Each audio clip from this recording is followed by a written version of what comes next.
Capítulo 24. O mito ocidental dos Rhinas.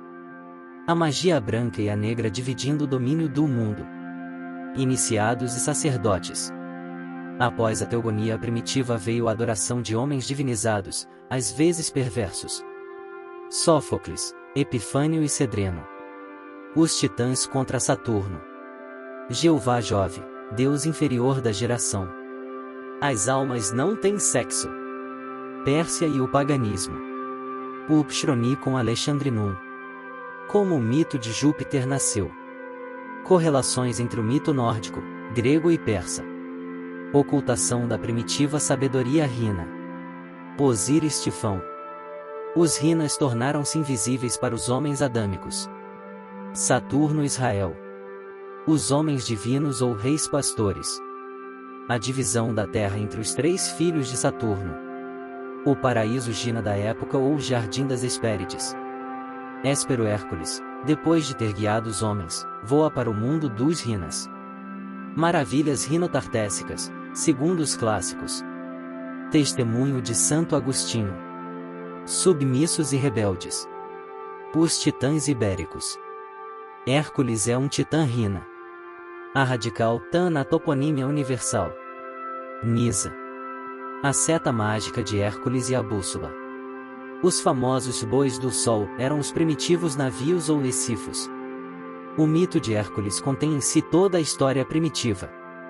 Para compreender como a religião natural ou sabedoria primitiva rhina chegou ao estado religioso degradado conhecido como paganismo e mosaísmo, é necessário remontar às últimas épocas da Atlântida, quando, como já mencionado em volumes anteriores, essa sabedoria se dividiu nos dois caminhos da destra, ou magia branca, e da sinistra, ou magia negra, que desde então, assim como a inércia e o movimento, compartilham o domínio do mundo.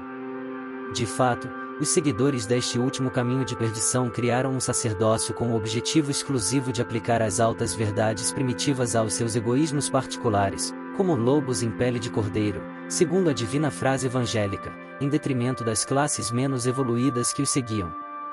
Por outro lado, os iniciados tornaram essas verdades cada vez mais secretas ou esotéricas, criando os mistérios.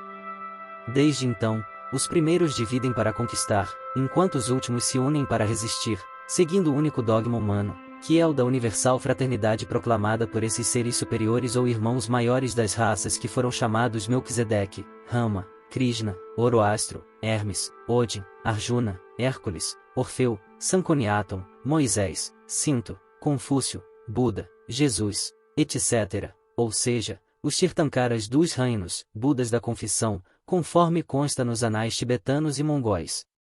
Dada a crescente necessária ocultação dessas verdades, o campo histórico, o único que conhecemos, e muito mal, por sinal, ficou, naturalmente, aparentemente abandonado por eles. A teogonia dos deuses e semideuses sucedeu à dos heróis, os quais, longe de serem considerados como discípulos e continuadores da obra redentora daqueles, foram cada vez mais enaltecidos, até se tornarem objeto de um culto grosseiro. Para complementar essa obra nefasta, muitos heróis do mal foram reputados como seres divinos, precipitando a queda, e os antigos mestres, enfim, tiveram seus nomes alterados, transformando seus simbolismos transcendentais em coisas reais e tangíveis, isto é, em coisas humanas, em vez de super-humanas ou divinas. Foi quando a Virgem Astreia, ou Justiça das Eras de Ouro e de Prata, fugindo da maldade dos homens, teve que se retirar para o mundo dos Rhinas, e esse terceiro óleo de Dagma do Cíclope, ou da glândula pineal, com o qual esse mundo era visível, deixou de funcionar, restando apenas suas visões primitivas como intuição genial ou rhina, não sem que esse mesmo mundo inferior e perverso no qual nos encontramos, como verdadeiros cegos desse supremo óleo, continue a denegrir desde então com o equivocado epíteto de fantasias. Os titãs inferiores, assim sublevados, conseguiram desterrar Saturno ou Urano da Terra, terra então feliz e desde então desgraçada, com a dor, a doença e a morte como triste herança de Pandora. Nota explicativa. Jorge Cedreno, em seu Chronicon, diz a este respeito: no tempo em que ocorreram os eventos que relatamos, mudança de cultos, certo Cerush, da linhagem de Jafet, foi o autor do costume grego, e instituiu o culto às estátuas, como está registrado por Eusébio, filho de Panfilho, Porque Seruche e aqueles que estavam com ele honraram com estátuas seus antepassados que, seja como guerreiros ou reis, realizaram feitos fortes e memoráveis, e os reverenciaram com honras divinas e sacrifícios, que isso é confirmado por São Epifânio, e Aeres. Mas os sucessores, ignorando que a intenção daqueles era apenas perpetuar a memória dos fundadores de sua linhagem e inventores de seus bens, os veneraram como deuses celestiais com honras e sacrifícios. Para isso, registravam o nome do falecido nos livros sagrados, em um tempo determinado, celebravam sua festividade e seu dia. Assim permaneceram as coisas até a época de Taré, pai de Abraão. O muito sábio Sófocles disse, verdadeiramente, há apenas um Deus, mas os mortais, guiados pelo erro, colocaram estátuas dos deuses para que os protegessem dos males, alguns de pedra, outros de marfim, etc., e lhes faziam sacrifícios. Fim da nota explicativa.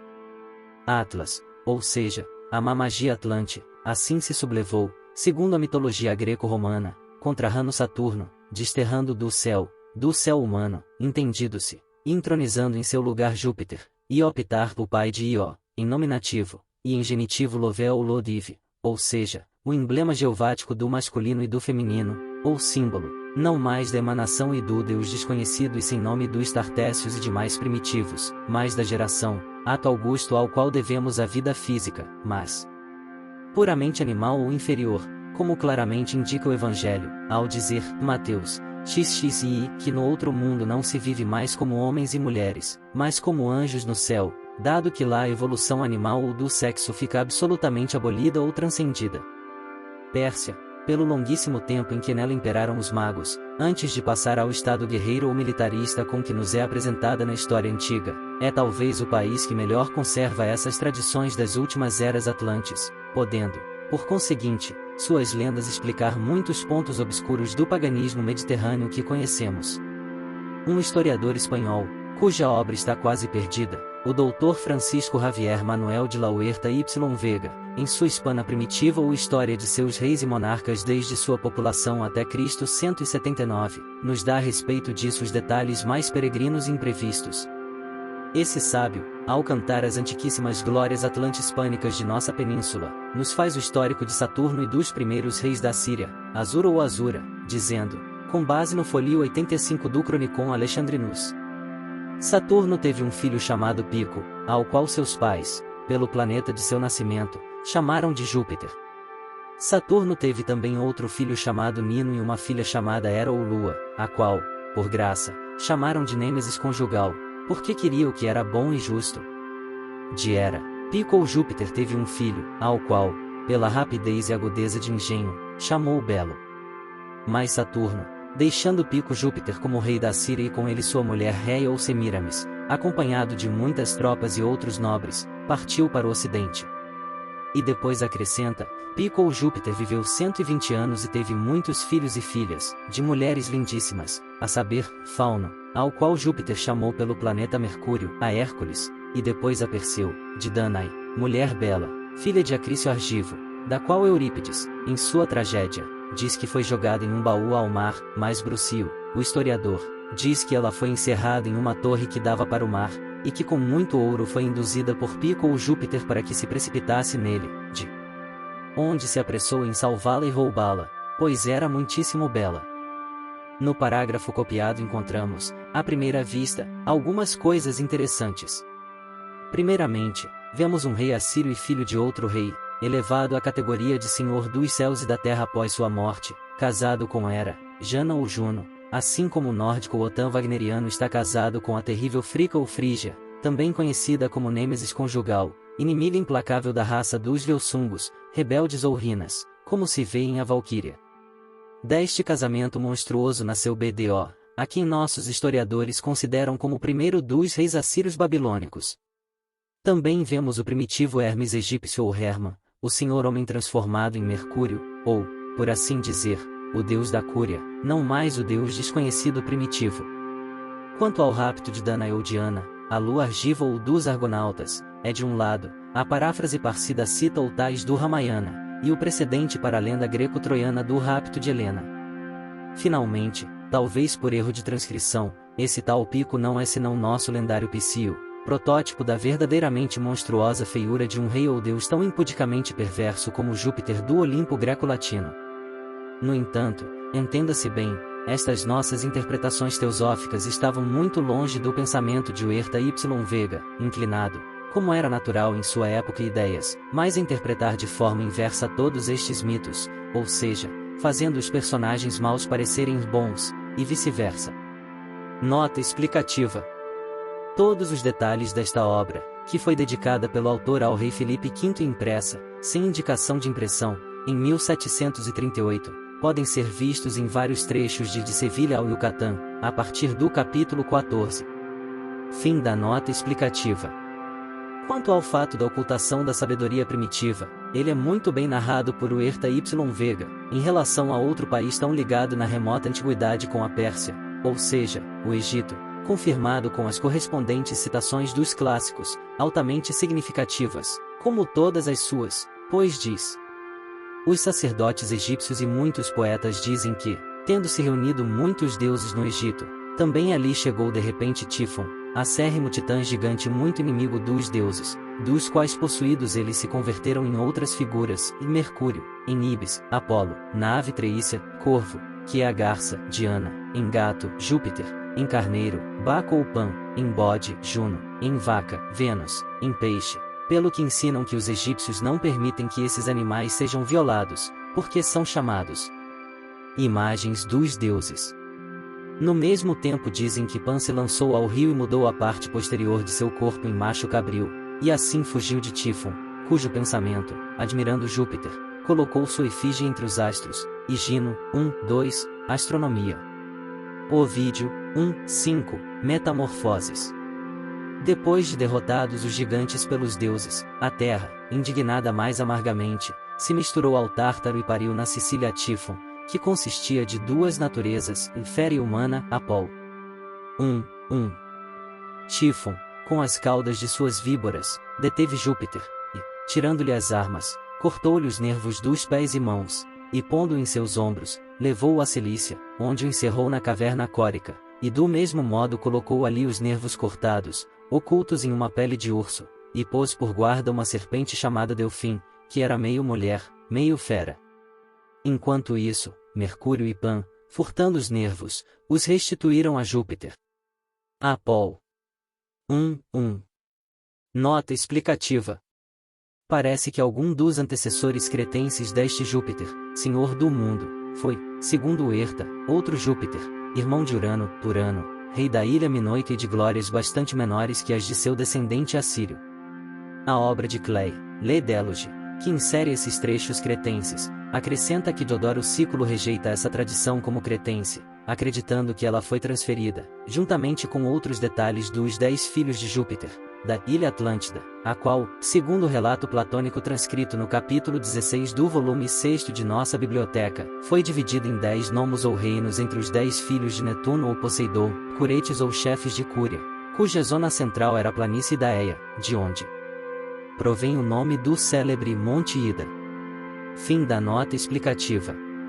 Esta serpente Tifon, por último, é a serpente Fiston ou Piton, da qual Nigidio escreve: o Capricórnio alcançou honras imortais no tempo em que Python tinha sua caverna no Monte Tauro e possuía o Egito, pensando resistir aos deuses, aos quais aconselhou, porque não queriam deixar a terra nem se expor à crueldade de Piton, e assim, cada um a seu arbítrio, mudou sua forma na que quis, de besta, ave, peixe ou gado. Germânico César, em Arate.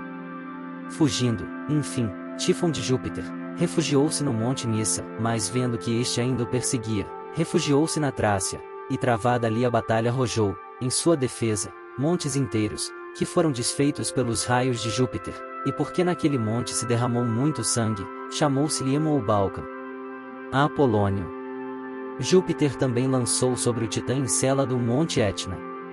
Nas anteriores citações clássicas, que poderiam multiplicar-se até ao infinito, ressalta o fato originário da idolatria ou paganismo, é a saber, o adorar o símbolo, gato, cachorro, ave, etc., como a coisa em si e não como sublime meio representativo das verdades abstratas ou transcendentais que eles atesoravam, algo assim como se confundisse numa patológica metonímia coletivo o continente pelo conteúdo, a matéria pela ideia, a letra, enfim, que mata, pelo Espírito que vivifica, ao teor da profecia do 3 vezes grande Hermes Trismegisto, quando disse que chegaria um dia em que os sagrados símbolos matemáticos do passado seriam tomados como ídolos, degradando assim os mistérios de Ísis. Outra coisa que claramente ressalta é que nem os deuses, Rinas, queriam deixar definitivamente a Terra, nem podiam já conviver como outrora com aquela humanidade pervertida e caída, pelo que optaram por mudar de forma, ou seja, retirando-se de se manifestar, ocultando-se sob o véu iniciático da deusa, à espera de dias melhores, cuja aurora pressentimos já em nosso tempo ao começar a traduzir semelhantes símbolos augustos. Continuando com Saturno Jano e os ataques dos quais foi vítima por parte dos titãs para destroná-lo, registramos que também não escapou à perspicácia de Huerta Y Vega a conexão degradada entre o Saturno greco-romano e persa com o Ievo, Jove, Iod Revea ou Jehová, ou Sabal de Hebreu, pois mais adiante ele diz, a Saturno os fenícios ou sidonios chamaram de Israel, como expressa Porfírio, Tapu de Eusébio, de Preparatione, livro 1, capítulo 10, e a todos os companheiros de Ilo ou Ilo, que é Saturno, chamaram de Elolium, como diz Sanchoniaton, citado por Eusébio. Além disso, os 3 patriarcas filhos de Noé, Tenos ou Saturno, chamados Sem, Shei Jafet, Tou e Afeto, são os respectivos de Saturno, Netuno, Plutão e Júpiter. Todos eles reis de Nínive da Síria, muito antes de Helo, a quem se refere Diodoro, com eventos astutamente omitidos, como sempre acontece quando o falsificador Eusébio de Cesareia está envolvido. Certamente, a divisão da terra feita por esses 3 filhos de Noé Saturno é mencionada no Critias, de Platão, nos seguintes termos: quando os deuses dividiram a terra, levaram em conta a diversidade das regiões, pois não seria justo pensar que os deuses ignorassem o que é adequado para cada um deles e começassem a disputar para despojar uns aos outros. A justiça presidiu, portanto, a essa divisão, dando a cada um a região que lhe era mais agradável, e eles se estabeleceram nela, levando consigo os animais que lhes pertenciam, da mesma forma que os pastores levam seu gado, sem recorrer à violência pessoal, como os pastores que conduzem seu rebanho com paus, mas tratando o homem como um animal dócil e guiando do alto como se fosse um leme, ou seja, com a persuasão que exerciam sobre suas almas, de acordo com suas respectivas vidas, pois esta, e não outra, é a maneira como governam toda a espécie humana. Assim, as diferentes regiões pertenciam aos seus respectivos deuses e eram governadas por eles. Fim desta parte.